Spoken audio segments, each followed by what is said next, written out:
안녕하세요. 황소부동산의 황소TV입니다. 오늘의 영상은 저번 영상에 7080 라이브 카페를 창업했을 때의 영상이었고, 오늘은 두 번째 영상으로 그 7080 라이브 카페가 입점이 되어 있는 상가를 투자하시는 이제 투자자분의 입장에서 한번 말씀을 드릴게요. 7080 라이브 카페는 저번 영상에서 말씀드렸듯이 150제곱미터 미만으로 되어 있으면 이종 근린생활시설에 들어갈 수 있는 거고, 150제곱미터 이상이면은 위락시설로 용도 변경을 해야 된다고 했죠. 여기서 제가 만약에 상가를 매매하고자 하는 이제 매수인이다. 그 입장에서 말씀을 드리면, 상당히 투자가 잘 되고 있고, 그 다음에 투자 수익률이 상당히 좋아요. 월세가 잘 나오는 상가인데, 요거 같은 경우는 내가 매수를 하고 싶다. 그래가지고 무작정 매수를 하시면 안 됩니다. 그러니까 저희가 알고 있는 근린생활시설에 들어가 있는 단란주점 같은 경우는 그냥 매매를 했을 때 제가 낼 수 있는 취득세는 일반 세율이에요. 그러니까 취득세 4%와 그 다음에 농어촌 특별세 0.4%, 그 다음에 지방교육세 0.2%를 합산해가지고 총 4.6%의 세금만 내면 되는데, 근데 이게 예를 들어서 150제곱미터 이상이 됐어요. 그러면은 용도 변경을 해가지고 위락시설로 지금 영업을 하고 있겠죠. 그러니까 위락시설에 대한 영업을 하고 있는 7080 라이브 카페를 제가 만약에 매수를 하게 되면 그건 위락시설로 해가지고 중과세율을 받을 수가 있습니다. 그러니까 취득세에 대해서 중과세율이라고 하면 좀 전에 말씀드린 것과 4.6%의 세금에서 거진 3배가 가까이 돼요. 만약에 위락시설을 내가 매수를 했을 때 취득세가 어떻게 나오냐? 취득세는 4% 그대로 나오고요. 그 다음에 농특세가 1%, 그 다음에 지방교육세가 0.4% 그렇게 나오고, 여기에 또 중과세율이 나와요. 중과세율은 총 8%가 나오는데 이걸 다 합산을 하면 13.4%의 취득세를 저희가 내야 됩니다. 아까 4.6%의 취득세를 내게 되면 끝나는 걸, 이게 위락시설인지 모르고서 만약에 내가 매수를 했을 때 실제로 13.4%의 세금을 낼 수가 있다는 거죠. 제가 예를 들어 보면 10억의 상가를 매매를 했습니다. 10억의 상가를 매매를 했는데 이게 일반 상가였을 경우에는 4.6%의 세금, 총 4,600만 원이 나갈 수가 있는 건데, 이게 위락시설로 돼 있어요. 그러면은 10억에 대한 위락시설이기 때문에 중과세 세율이 나오거든요. 그러면은 13.4%에 대해서 1억 3,400만 원의 취득세가 나올 수가 있어요. 요거는 꼭 인지를 하시고서 매매를 하신다 하면 어느 정도는 꼼꼼히 따져봐야 되는 상황이겠죠. 그리고 여기서 또 한 가지 중요한 부분은, 저희가 매매를 했어요. 그러니까 투자자가 매매를 하고선 잘 갖고 있다가 매년 6월 1일 기준으로 해서 그 건물, 토지에 대해서 소유자분에게 세금을 매기는 재산세가 있습니다. 그러니까 재산세 같은 경우도 일반 상가 같은 경우는 0.2에서 0.45%까지의 재산세가 구입이 되는데, 만약에 위락시설을 내가 매매를 했다. 그리고 취등록세도 중과세를 받아서 냈어요. 근데 또 이것 또한도 6월 1일 기준으로 내가 소유를 하고 있다라고 하면 실제로 세금이 나오는 재산세는 4%입니다. 그러니까 최대 일반 상가 같은 경우는 0.45%에서 4%의 중과세를 받을 수가 있는 거거든요. 그러면 이게 대략 20배 가까이 되는 재산세를 낼 수 있다라는 거죠. 그러니까 상가 투자를 하실 때 이 건물이 위락시설로 되어 있는지 아니면 일반 상가로 되어 있는지 건축물 대장상의 용도를 꼭 확인을 하셔야 되고요. 근데 무작정 위락시설이 나쁘다는 건 아닙니다. 그러니까 위락시설은 보편적으로 이렇게 세금을 많이 내는 부분이 있다 보니 임차인분에게 전가하는 부분도 있어요. 그러니까 이게 기존에 위락시설이 들어와 있다 하면 기존의 계약서를 잘 살펴보셔야 됩니다. 계약서를 살펴봤을 때 특약사항의 재산세 부분은 뭐 임차인분이 부담을 한다. 그런 부분이 들어가 있다, 특약으로 들어가 있다고 하면 아무래도 재산세는 임차인분이 부담을 하시는 거니까 제가 보유하고 있는 동안에는 크게 부담이 없겠죠. 그리고 만약에 제가 상가를 매매를 했는데 공실상가였어요. 공실상가나 아니면은 일반 분양상가 같은 경우, 분양상가도 처음 분양을 받으면 공실상가겠죠. 공실상가를 제가 분양을 받던가 아니면 공실상가를 매매를 했는데 임차인분이 계약을 하고자 한다고 연락이 왔어요, 부동산에서. 그래서 계약서를 쓰는 날 부동산을 갔더니 거기서 말을 하는 게 노래방을 하고 싶다. 노래방으로 창업을 할 것이다. 임차인이 말씀을 하시는데 그냥 노래방, 그럼 네 알겠습니다 그러시면 절대 안 돼요. 그분에게도 노래방은 어떤 업종인지를 명확하게 여쭤보셔야 됩니다.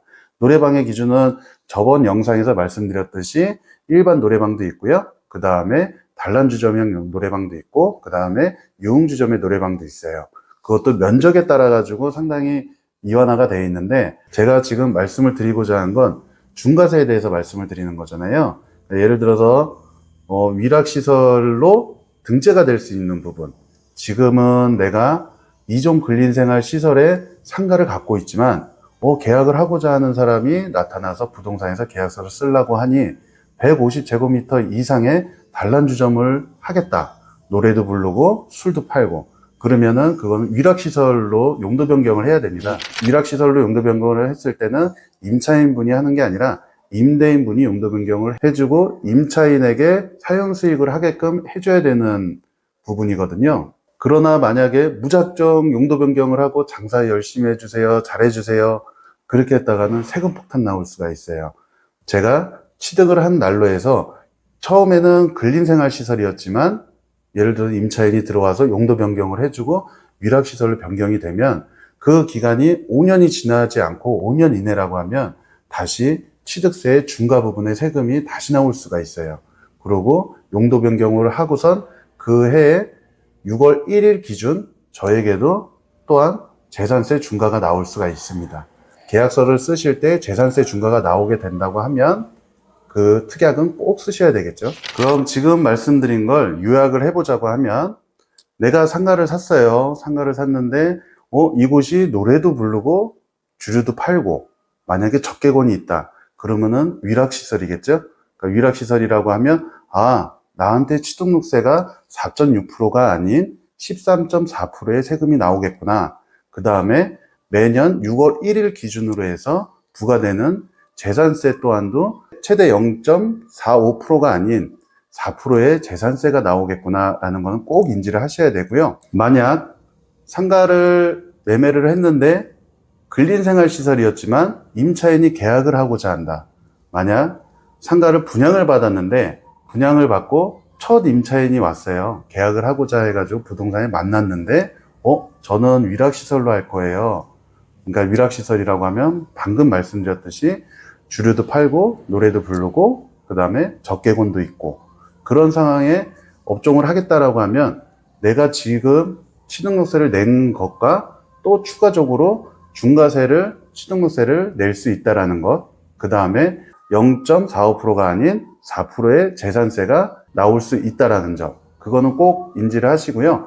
만약 새로운 임차인과 계약을 한다고 하시면 재산세 부분은 임차인에 의해서 위락시설로 변경이 되었으니 재산세는 임차인이 부담을 한다라고 필히 특약을 넣어주시면 좋겠습니다. 그리고 또한 계약을 돼 있는 기존의 위락시설로 돼 있는 곳을 내가 인수했다라면 알고선 계약을 한 거기 때문에 중과세가 나와도 충분히 낼 생각이 있다라고 하겠죠.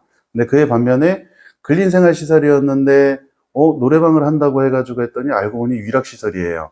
그러면은 그것 또한도 특약에다가 만약 중과세가 나올 경우 임차인은 중과세에 대한 세금을 어느 정도 부담을 해준다. 그렇게 특약을 넣어주면 아무래도 나중에 분쟁이 될 수 있는 부분을 막을 수가 있겠죠. 그리고 모든 게 다 중과가 되는 건 아니에요. 원칙이 있다라면 항상 예외는 있는 법이라고 있죠.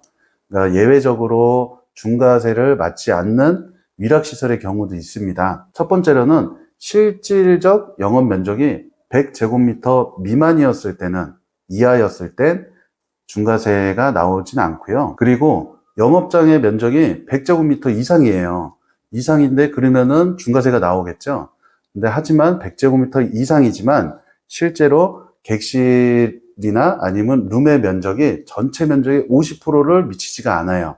50% 미만과 그에 동시에 룸의 개수가 4개 정도다. 그러니까 5개 이상이 아닌 4개까지는 중과세를 맞지는 않습니다. 그리고 위락상가를 취득을 했는데 30일 안에 이 위락상가가 아닌 근린생활시설로 용도 변경을 하고 공사에 착수를 했을 땐 그때는 중과세를 매기지 않습니다. 그에 반면에 만약에 근린생활시설을 제가 매수를 했고 만약에 분양을 받았는데 이게 실제로 영업장이 일반 음식점으로 하고 있다. 5년이 채 되지 않은 상태에서 예를 들어 4년이 됐을 때 위락시설로 용도 변경을 하게 돼요.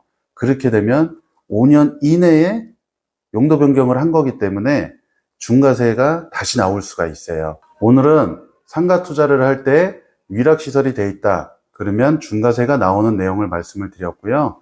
다음 영상에는 더 좋은 내용으로, 더 좋은 저희 회천 신도시에 대한 내용도 담아서 영상을 올려드리겠습니다. 이상 황소부동산의 황수TV였습니다. 안녕.